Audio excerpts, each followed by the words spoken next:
Hai semua, ketemu lagi dengan saya Pak Jun di mrjun.edu, channel edukasi belajar perhotelan via online. Masih berbicara terkait dengan bellboy, pada video kali ini kita akan belajar terkait dengan prosedur penanganan barang bawaan tamu di hotel. Oke, sebelumnya kita sudah belajar beberapa materi terkait dengan bellboy. Nah, untuk materi kali ini sudah didukung juga dengan materi-materi sebelumnya, yaitu formulir, kemudian jenis barang, serta teknik penanganan barang bawaan tamu. Bagi yang belum lihat videonya, kalian bisa cek di video-video sebelumnya. Dan hari ini kita akan membahas materi lanjutan yang berkaitan dengan prosedur penanganan barang bawaan tamu. Secara umum kita akan pelajari terkait dengan prosedur penanganan barang bawaan tamu individu.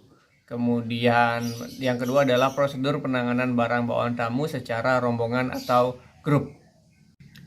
Ya, seperti yang kalian pelajari sebelumnya bahwa berbagai macam barang bawaan tamu kemungkinan bisa dibawa oleh tamunya. Bahkan satu orang tamu bisa membawa lebih dari 2 barang saat mereka bepergian atau saat mereka tinggal di hotel. Apa saja yang harus kita perhatikan ketika kita ingin menangani barang bawaan tamu tersebut? Nah, pastinya penanganan yang baik akan membuat tamu merasa nyaman ketika mereka tinggal di hotel. Nah, sebelum menangani barang bawaan tamu saat mereka akan check-in, ada beberapa hal yang harus diperhatikan oleh petugas bellboy. Nah, yang pertama adalah pastikan kalian sebagai petugas bellboy membaca logbook setiap kali baru datang dalam satu kali shift. Kenapa? Penting halnya kita tahu bahwa logbook ini adalah sebuah buku yang mencatat segala aktivitas yang terjadi di seksi bellboy pada setiap shiftnya. Nah, penting halnya ada overhandle yang baik antara petugas bellboy dari shift sebelumnya dengan petugas bellboy dari shift yang akan datang, sehingga setiap informasi yang tercatat dalam bellboy itu bisa tersampaikan dengan baik dan tidak ada miskomunikasi atau sampai membuat barang-barang bawaan tamu atau informasi-informasi penting tidak tersampaikan ke shift berikutnya. Contoh misalnya ada tamu yang menitipkan barang, kemudian petugas bellboy yang dititipkan ini sudah pulang tapi tidak menginformasikan kepada petugas bellboy yang akan masuk di shift berikutnya, maka terjadi miskomunikasi dan mengakibatkan komplain tamu pastinya ya. Itu jangan sampai terjadi. Yang kedua adalah pastikan juga kalian melihat atau memeriksa yang namanya guest expected arrival. Seperti yang kita bahas sebelumnya, bahwa guest expected arrival ini adalah catatan tamu yang diharapkan untuk tiba. Nah, penting halnya kalian memeriksa ini untuk memastikan bahwa berapa jumlah tamu yang kemungkinan akan check-in pada hari itu, sehingga segala persiapan bisa kita lakukan dengan baik. Dan yang ketiga adalah mempersiapkan formulir yang akan kita gunakan dalam proses penanganan barang bawaan tamu yang akan tiba. Nah, formulir di sini seperti yang kita bahas sebelumnya, yang sering akan kita gunakan adalah yang pertama pasti luggage tag atau luggage claim tag juga bisa. Kemudian yang kedua itu adalah bellboy errand card. Yang ketiga itu bellboy control sheet dan errand control sheet. Dan yang terakhir adalah menjaga kebersihan di tempat kerja. Nah, penting halnya sebelum kita memulai pekerjaan, memastikan kebersihan yang ada di counter kita sendiri. Selain counter, juga troli wajib untuk dibersihkan agar terlihat bersih dan rapi. Kemudian pastikan juga troli itu berfungsi dengan baik. Misalnya rodanya tidak ada yang rusak atau masih berfungsi dengan baik ketika akan digunakan, sehingga kegiatan kita atau tugas-tugas yang kita lakukan bisa berjalan dengan baik. Baik, setelah kita memastikan bahwa persiapan untuk kedatangan barang bawaan tamu itu atau persiapan kedatangan tamu ini sudah baik, nah sekarang akan kita pahami dulu jenis-jenis tamu yang akan kita tangani. Nah, tidak semua tamu sama, tidak semua tamu memiliki tujuan atau jumlah yang sama. Nah, pada saat ini kita akan bahas tentang tamu individu, artinya tamu yang memang bukan individu dalam artian satu orang, tapi tamu individu di sini adalah tamu yang melakukan perjalanan, mulai dari mengorganisasikan perjalanannya sampai lain sebagainya itu sendiri, atau dia mengarrange sendiri keberangkatannya, mulai dari pemesanan kamar, kemudian atraksi wisata dan sebagainya itu mereka arrange sendiri. Nah, itu lebih banyak atau lebih sering kita sebut kalau di hotel itu namanya FIT guest atau Free Individual Traveler. Nah, tamu jenis ini adalah tamu yang melakukan perjalanan secara individu seperti yang saya bilang tadi. Kemudian yang kedua ada GIT atau Group Inclusive Tours. Nah, jenis tamu ini adalah tamu yang biasanya berangkat atau melaksanakan perjalanan secara rombongan. Dan biasanya dia meminta bantuan pihak ketiga, dalam hal ini travel agent, untuk mengorganisir perjalanan mereka. Mulai dari pencarian tempat tinggal atau akomodasi, kemudian tempat makan, restoran mungkin, kemudian tempat wisata, bahkan sampai oleh-oleh pun akan diatur oleh tamu. Jadi tamunya ini tinggal bayar, beli paket, datang, duduk, menikmati, pulang, selesai.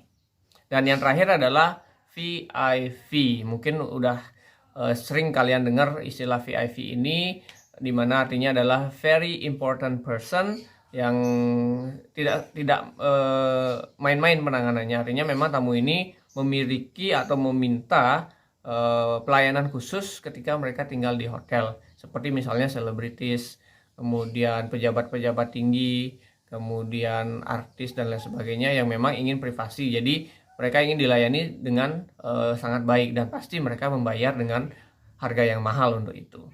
Nah, itu adalah beberapa jenis tamu yang akan kita handle nantinya pada saat kita bekerja di hotel. Oke, persiapan sudah kita lakukan, jenis tamu juga sudah kita tahu.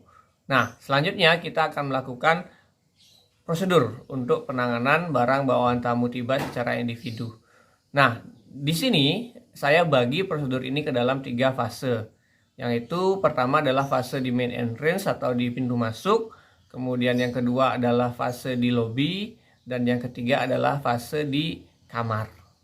Kenapa saya bagi ke dalam 3 fase? Ini untuk mempermudah kita dalam praktek nantinya, atau mempermudah kalian untuk memahami alur atau step-stepnya. Nah, yang pertama adalah fase di main entrance. Nah, bagaimana prosedur penanganan barang bawaan tamu di sini? Nah, itu yang pertama adalah pasti tamu yang datang menggunakan kendaraan, entah itu kendaraan travel atau kendaraan pribadi, harus kita sambut di main entrance. Ya, membukakan pintu tamu pasti. Kalau bisa, jangan sampai tamu membuka pintu sendiri. Makanya seorang petugas bellboy itu harus standby di main entrance. Ketika tamu datang, serat, mobilnya sampai parkir di depan lobby atau depan main entrance, kita bukakan. Yang kedua, memberi salam, greeting. Ya, seperti biasa ketika tamu datang kita salam, kita sapa. Seperti apa contohnya? Bisa good morning sir, welcome to our hotel, dan lain sebagainya. Kemudian memberikan bantuan. Nah, di sini penting sekali. Kita menanyakan apa yang bisa kita lakukan untuk tamunya. How may I assist you? How may I help you? Kemudian apabila tamunya menjawab, ya I would like to check in, berarti dia memang check in, pasti dia bawa barang.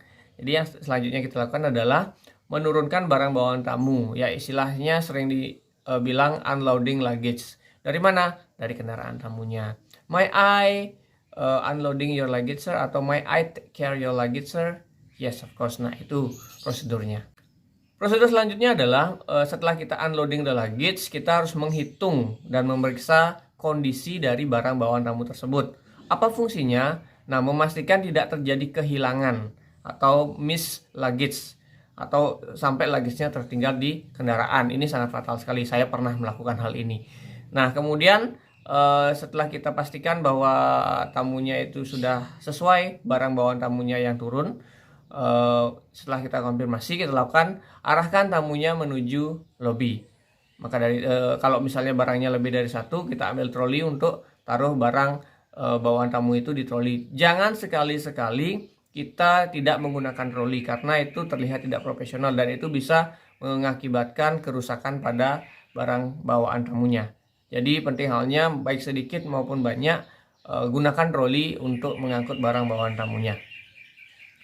Kemudian setelah itu kita arahkan ke lobby. Nah, sampai di lobby kita menjelaskan fasilitas lobby.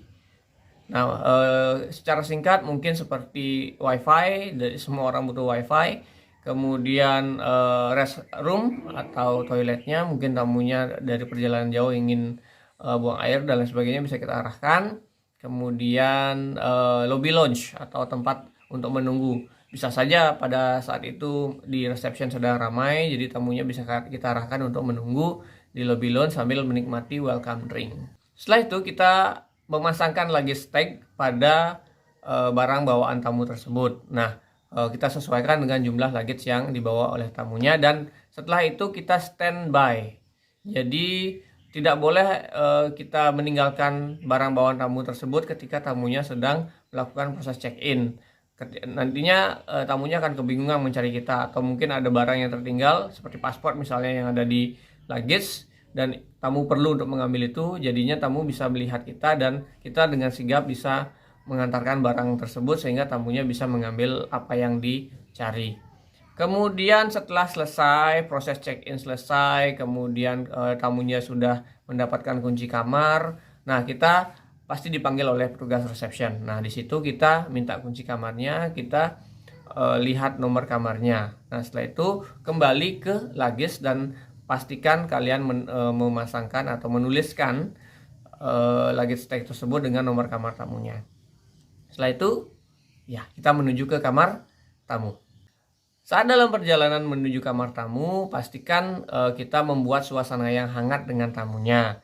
Seperti misalnya kita menanyakan keadaan tamunya seperti apa, bagaimana perjalanannya, apakah sudah pernah datang ke sini sebelumnya. Nah, itu penting halnya untuk meng-engage atau membangun chemistry dengan tamunya sehingga tamunya merasa welcome di hotel.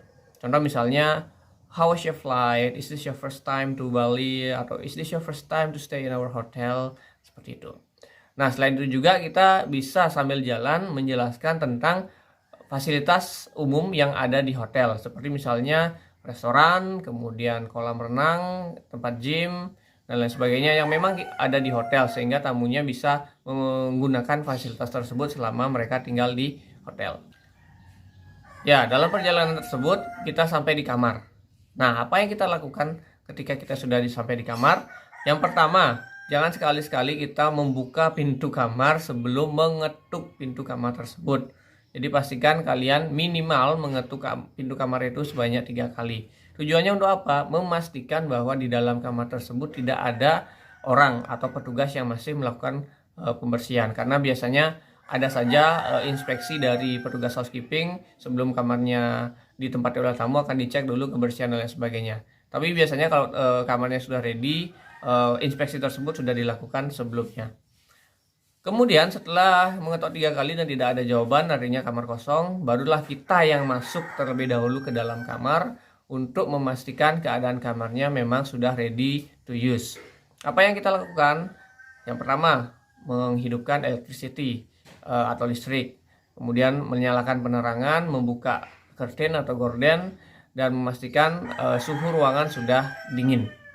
Nah, setelah kamar dipastikan sudah dalam keadaan ready to use, kita arahkan tamunya atau kita persilahkan tamunya untuk masuk ke dalam kamar. Nah, kemudian jangan lupa kita bawa luggage-nya juga kita arahkan ke atau kita letakkan di luggage rack atau di mana tempat yang ditujukan oleh tamunya. Nah, setelah itu barulah kita akan menjelaskan fasilitas yang ada di dalam kamar.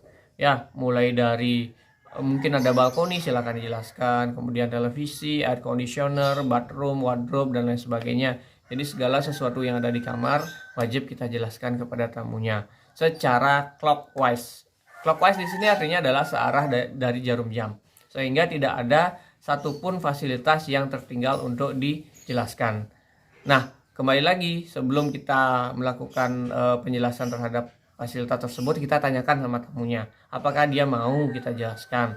Kalau misalnya memang dia mau untuk dijelaskan, kita jelaskan. Tapi kadang-kadang ada tamu yang tidak mau untuk dijelaskan, mungkin dalam kondisinya lagi capek, dia mau istirahat, jadi dia akan explore sendiri nantinya. Bisa saja, nggak apa-apa.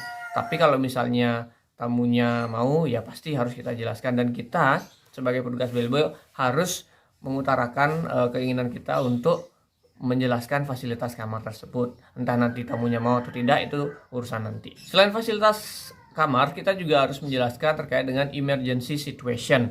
Nah, apa yang harus dilakukan oleh tamunya ketika terjadi misalnya gempa bumi, kebakaran, dan lain sebagainya. Nah, itu juga kita harus jelaskan prosedur yang ada di hotel kita, di mana assembly point-nya, titik berkumpulnya, jalurnya lewat mana, jangan menggunakan lift atau harus gunakan tangga. Nah, itu juga harus kita jelaskan. Dan yang terakhir, setelah selesai semuanya, pastikan tamunya tidak memiliki pertanyaan, kunci kamarnya sudah kita letakkan di meja tamunya atau kita sudah serahkan ke tamunya. Nah, baru kita lakukan salam perpisahan.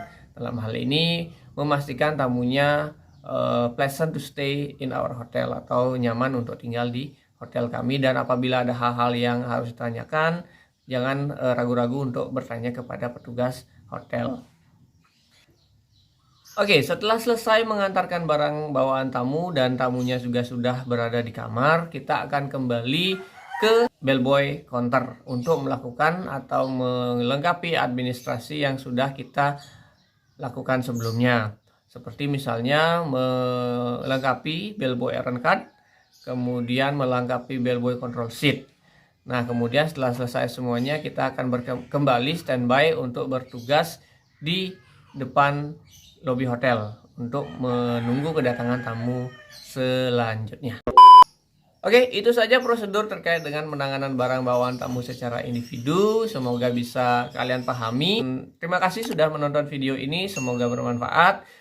Ketemu lagi dengan saya Mr. Jun di video-video selanjutnya. Bye-bye.